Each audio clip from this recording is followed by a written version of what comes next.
My father was a clockmaker and a feeble man who loved and lost a beautiful elven minstrel who gave her a child. A coward of a man whose unsightly dealings with unseemly men caused the one light in his life to be snuffed out permanently. A pathetic man who in his shame and self-hatred threw himself ever deeper into his work and into the bottle that never left his hand, allowing it to take root in his mind as if the tendrils of some illithid parasite gnawing incessantly at his brainstem. A cruel man whose son's eyes shone so like his mother's they reminded him of his terrible mistake, and so he could no longer face them with love. Then he became quite the solitary man. Solitary, but I'll admit, inquisitive beyond the minds of most, and not inquisitive in the ways you would think to believe, no. I dare say the man had an almost supernatural affinity for the gears, anchors, and wheels of his constructions, a trait he would, with most misfortune, pass on to his one and only son. But you see, there was something very different between my father and myself. In him I had bore witness to the consequence of one's lack of foresight. I lost a mother, I lost a father. I could have simply allowed myself the comforts of monotony that he himself indulged in.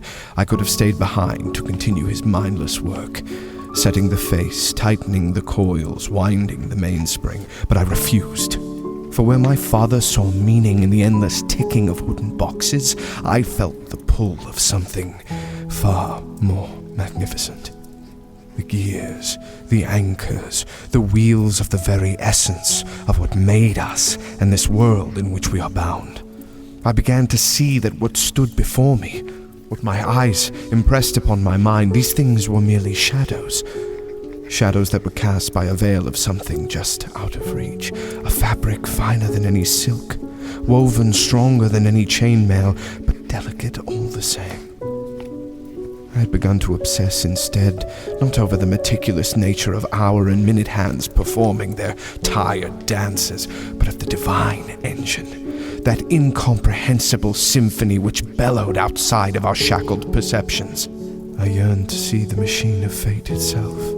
It began as mere glimpses at first, half-second moments of bewildered recognition before the pieces fell together. Don't turn down that road tonight, it doesn't feel right. Don't make that bet at the tavern. You'll lose more than a simple coin purse. On and day by day, until, as all good clockmakers know, the pattern began to be perceived. And so this is why I write to you. For I believe the knowledge I seek lies outside of the confines of this stale and unmoving place. I'm not content to bury my mind into the mundane of iron, wood, and string as my father was, not when I have seen the subtle glint of the clockwork of reality as fleeting beams of destiny flicker against it. It is time for me to strip the veil away. I thank you for your consideration. Sincerely, Eondor Theridane.